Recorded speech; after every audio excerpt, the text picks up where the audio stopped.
Olá pessoal, eu sou Edivaldo Toledo, estamos no mais um Isso Pode Ajudar com a doutora Núria Margalef. Seja bem-vinda, doutora Núria. Obrigada. Médica geriatra, atua aqui em Jundiaí e estamos falando sobre o processo natural de vida. Exatamente. Doutora, atividade física.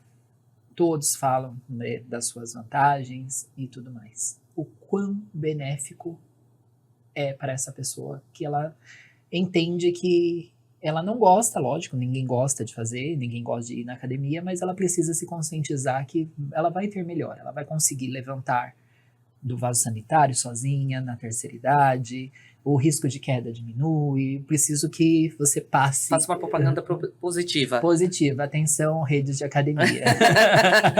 Pois eu quero... Royals. Pode me chamar. Olha, na verdade, assim, hoje a gente sabe que a atividade física é muito mais do que um corpinho bonito, Sim. tá? Todo o congresso, todos os estudos que você vê sobre envelhecimento saudável, a gente vê que a atividade física vem como o primeiro patamar, assim. Não só como para manutenção da sua autonomia, então, como você mesmo falou, não cair, conseguir levantar do vaso sanitário, conseguir colocar sua roupa sozinha, conseguir ir no mercado, levar suas compras, né, cuidar dos seus netos, cuidar da sua casa. A atividade física, hoje a gente sabe que ela está muito ligada também com a memória, tá? Com a sua parte cognitiva. Então, a gente sabe que quem faz atividade física tem menos chance de demenciar, tá? Então, está lá dentro dos nossos 70% de fatores não genéticos para mudança, para ter uma longevidade saudável. Recapitula isso, porque às vezes a pessoa não assistiu o primeiro. Então, é importante saber que, quando a gente fala em envelhecimento saudável, sempre pensam na parte genética, né? 30% só é genético, 70% é estilo de vida. E a atividade física está aí dentro, tá? Junto com a dieta, junto com a interação social, junto com o sono de qualidade. A atividade física faz com que você tenha uma manutenção de peso. Tendo uma manutenção de peso, você vai ter menos chance de ter apneia do sono. Tendo menos apneia do sono, você vai ter um sono de maior qualidade.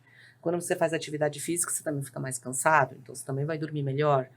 E a gente sabe também que já existe uma proporção, né, sobre o tamanho da musculatura da perna e a atividade cerebral, né? Ainda a gente não entende muito essa relação, mas eu brinco que se a gente tem músculos mais fortes nas pernas, isso bombeia o sangue de volta, chega mais sangue na cabeça e a gente acaba... Claro que isso é uma maneira muito simplória, mas é uma maneira fácil da gente entender, né? Que quando a gente tem músculos fortes, a gente circula esse sangue. Então, chega mais sangue no seu coração, chega mais sangue nos seus rins, chega mais sangue em toda a parte, no seu cérebro, né? O coração também é um músculo, ou seja, se eu faço atividade física, eu não exercito só minhas pernas e meus braços, eu exercito meu coração também. Então, eu vou ter uma qualidade cardiovascular melhor, eu exercito as minhas veias, as minhas artérias. Isso também faz com que eu tenha menos riscos vasculares. Então, você vê que a atividade física, ela é importantíssima, né? Não só para você ter toda uma manutenção de fazer hormônios, de ganhar autonomia, de melhorar sua memória, de melhorar seu sono, mas também quando você vai fazer uma atividade física, geralmente você vai dividir essa atividade física com outras pessoas. E aí você também vai ter uma interação social. E hoje a gente sabe que a interação social também é importante, tanto para os quadros de ansiedade, de depressão, de melhora da cognição. Já se sabe também que a atividade física libera determinadas substâncias que diminuem a ansiedade, diminuem a depressão e diminuem remédio. Sim. Tá? Então, eu tenho muitos pacientes que chegam no consultório e falam, doutora, dá para tomar menos remédio? Dá. O que você está fazendo para a gente tomar menos remédio? Comendo igual e não fazendo nada, não vai mudar. Aí eu falo, se você começar a fazer uma atividade física, começar a dormir melhor, começar a comer melhor, muita coisa vai melhorar, muito remédio eu vou tirar. Agora, se você não está fazendo a sua parte, vai ser difícil eu conseguir fazer a minha. Então, é um investimento. Alimentação, doutora. Tem esses modismos de dietas e tudo mais. O que fazer? Gente, eu sempre falo, é desembalar menos e descascar mais, tá bom? Então, assim, é entender que quanto menos industrializar o teu produto, melhor para sua saúde, tá? essa coisa da lactose, do glúten, que agora é um modismo, né? A gente tem que entender que tirar lactose, tirar glúten, é para as pessoas que realmente têm alguma intolerância alimentar ou têm uma alergia alimentar. Caso contrário, você não precisa tirar, tá? Porque o que faz você emagrecer não é tirar o glúten. O que faz você emagrecer é talvez comer um pouco menos do que você tem um gasto calórico diário, você tem que consumir menos do que o seu gasto calórico, né? Então, é aumentar a sua atividade física, mexer o seu corpo, né? Para poder gastar aquilo que você come. Então, comer verduras, frutas, legumes, carne. Quando a gente fala carne, peixe, carne branca, carne de suíno, claro que dentro de cada um do que gosta e do que não gosta. E diminuir o pão, o macarrão, o biscoito.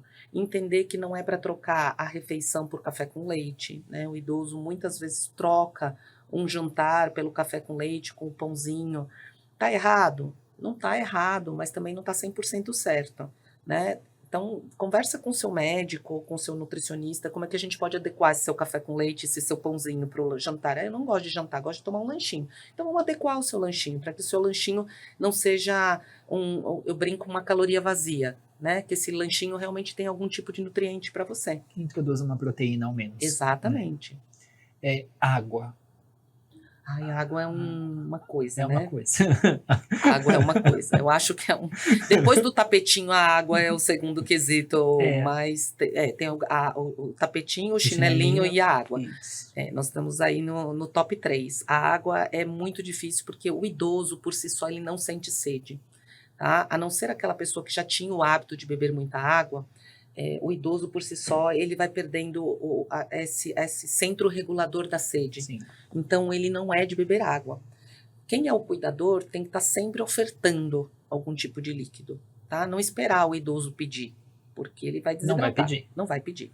Então, assim, eu também falo que não chegue com um copo cheio de água, né? Chegue com um copo com um pouquinho de água e ofereça aos pouquinhos, porque quando você chega com um copo cheio de água, o idoso já fala, não quero. Se você chega com 2 dedinhos de água, toma só um pouquinho. Ele vai tomar, daqui uma hora você oferece mais um pouquinho e assim você vai ofertando.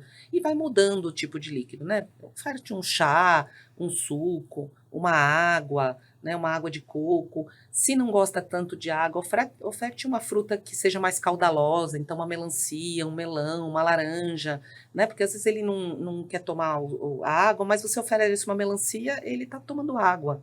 Né? Então, ter um pouquinho de jogo de cintura. Às vezes, o idoso, ele não gosta do sabor da água, porque a gente vai envelhecendo e vão mudando as papilas gustativas, então eles falam que a água tem um sabor estranho. Saborize a água, né? Então, você pode colocar, por exemplo, uma fruta dentro da água, umas folhinhas de hortelã, rodelinha de limão, gengibre vai muito bem. Então, as rodelinhas de gengibre vão muito bem na água, porque isso aguça algumas papilas gustativas e eles toleram melhor. Então, a gente fala que a água saborizada também é uma boa pedida. Qual dica podemos dar, principalmente para idosas, mulheres, que a urina não está muito legal, doutora? Porque às vezes eles só procuram mesmo quando já está um processo de infecção bem complexa, né? A mulher, ela é um ser muito delicado, né? A gente tem 3 orifícios muito curtinhos e muito próximos, né? Que é a uretra, a vagina e o ânus. Então, a mulher por si só, ela já arrasta a sujeira da vagina e do ânus para dentro da uretra, né? Então, a mulher, ela faz, pela própria calcinha, pela calça, né? Ela tem uma chance muito maior de fazer infecção urinária. Com a menopausa, a gente diminui muito as defesas do nosso trato geniturinário e também aumenta a nossa chance. Então, lembrar sempre que beber água é a maneira que você tem de limpar seu trato geniturinário. A bactéria subiu, na hora que você beber água e fizer xixi, a bactéria vai sair com xixi. Então, quanto mais água você tomar, mais xixi você vai fazer, mais sistema urinário você vai limpar. Então, sua chance de fazer infecção urinária é muito menor. Outra coisa que ajuda bastante é você sempre manter o seu hábito intestinal regulado, que é uma coisa que as mulheres têm muita dificuldade. A maioria das mulheres são obstipadas. Sim. Então, a gente fala que você comer mais fibras, comer, se você pode, produtos lácteos como iogurte com probióticos, prebióticos, porque isso melhora a sua flora intestinal e isso, melhorando a sua flora intestinal, automaticamente você vai melhorar a sua flora geniturinária também. Eu falo que o segredo é Foi fazer xixi, tem que olhar para o vaso. O vaso, o xixi, tá corzinha de chá de camomila bem clarinho, a quantidade de água tá boa. Você olhou, já tá um meio laranjinha, um pouquinho mais, é porque tá com pouca água. Sai do banheiro e já bebe uma água. Essa é a maneira de você saber o quanto de água você tem que tomar. Outra coisa que ajuda bastante, eu brinco com as meninas, é que tem que dormir sem calcinha, tá? Por quê? Porque o trato geniturinário precisa ventilar no período Sim. noturno, exatamente porque a gente passa o dia muito abafado. Isso também já melhora bastante o risco de infecção urinária, tá? Mas é importante, se você está começando a fazer infecções urinárias recorrentes, procure um médico para saber o que está acontecendo, tá? Se você vai precisar usar alguma medicação, se precisa investigar o que está acontecendo que você está fazendo tanta infecção. Em relação ao intestino, quais são os cuidados mínimos para tentar dar uma regulada além da água? Gente, beba água, pelo amor de Deus. Olha, eu sempre falo, não adianta você não dar água para o intestino. A função do intestino é absorver tudo que você come, né? A primeira coisa que ele vai absorver são os líquidos da comida. Então lá dentro vai sobrar uma maçaroca dura. Então você precisa hidratar, tá? Porque senão vai ficando aquele cocô de cabritinho, tá? Segunda coisa que ajuda bastante são as frutas. Frutas, verduras, porque isso aumenta as fibras e isso também faz com que a fibra ela não é absorvida. Então ela vai fazendo um bolo fecal e esse bolo fecal vai ficando mais amolecido, é mais fácil de você evacuar. Então, mamão, manga, abacaxi, laranja, tá? Todas as verduras, principalmente se tiver com talinho, isso também ajuda bastante. E produtos lácteos, por exemplo, iogurte, tá? Não essas bebidas lácteas. Não vou fazer propaganda, mas Sim. bebidas lácteas, tipo Yakult, Sim. tá? Essas não ajudam. Mas o iogurte, ele ajuda bastante, tá? Qualquer iogurte, inclusive o caseiro, tá? Hoje em dia tem muita gente que faz kefir em casa, também é excelente, tá bom? Funciona super bem para o intestino, talvez uma das coisas que melhor ajuda, e ajuda muito nessa mudança da flora, te ajudando bastante a também não fazer infecção, tá? Então, água e alimentação é fundamental. Tô com o intestino preso? Procure um médico, precisa ver por que está com o intestino preso. Será que é alguma medicação que está tomando? Será que a gente precisa fazer um exame para investigar se tem alguma coisa a mais? Lembrem-se que o câncer de intestino, ele é uma coisa prevenível e tratável, tá? Então, assim, não fiquem com medo de fazer colonoscopia se precisar. A colonoscopia faz parte do check-up, tá bom? E o tratamento de câncer de cólon cólon intestinal, ele tem tratamento. E não fiquem nervosos se for pensado alguma coisa para biópsia, Não, né? Porque muito pelo contrário. É comum. É muito comum. E eu vou dizer para vocês, existem determinadas patologias que podem ser tratadas até na colonoscopia. Às vezes existem lesões que podem ser tiradas na colonoscopia. Sim. Então você foi tratado durante o exame, tá? Então você vai fazer uma manutenção. Não fiquem com medo, tá? Muitas vezes a gente vê, fulano morreu de câncer de intestino. Porque pode acontecer, mas às vezes ele também pode ter descoberto numa fase muito avançada. Então não fiquem com medo do exame. O exame não é ruim, tá? Às vezes a gente fala que o preparo é um pouquinho desconfortável por causa dos laxantes, mas o exame mesmo é tranquilo de fazer. Sim. O paciente nem vê. Nem vê. Doutora Núria, quais são as doenças mais comuns que estão atreladas ao processo do envelhecimento? Né? Por conta da nossa cultura, por conta de hábitos, enfim. As doenças mais prevalentes do envelhecimento são hipertensão, diabetes, problemas cardiovasculares, né, como infarto, derrame, tá? As demências. Quanto mais idoso você for ficando, maior o risco de desenvolver demência. Uma outra coisa que é muito atrelada ao envelhecimento são qualquer tipo de câncer, tá bom? Porque o câncer é uma doença do idoso. Por isso que hoje em dia a gente fala, nossa, aumentou a quantidade de câncer. Aumentou porque a população está envelhecendo, tá? Aumentou também porque nossos hábitos pioraram bastante, né? Antigamente não se tinha tanto produto industrializado e as pessoas não tinham carro, então, na verdade, a gente também tinha que fazer tudo a pé. Sim. E comiam melhor, né? Também não existia a quantidade de poluição que a gente tem hoje, então tudo isso interfere. Mas o envelhecimento, a neoplasia, o câncer é uma doença do envelhecimento, tá? Outra coisa muito importante são as artroses, a osteoporose, e uma doença que a gente tem que prestar muita atenção, chama sarcopenia, que é a perda da massa muscular, tá? Isso as pessoas ficam desatentas. Muitas vezes a pessoa fala, ai, fulano tá ficando velhinha, tá ficando tão magrinha, né? Então, mas ela tá ficando sarcopênica. A sarcopenia, ela traz grandes riscos pro idoso. Risco de queda, risco de fratura, aumenta o risco de demência, aumenta o risco cardiovascular. Então, a gente tem que tratar. Como que a pessoa pode ter uma autopercepção, Núria? Porque aí a gente vai falar com pessoas que estão envelhecendo, estão sozinhas em casa, como que ela percebe que tem alguma coisa de que errado. está alguma coisa de errado em relação à sarcopenia?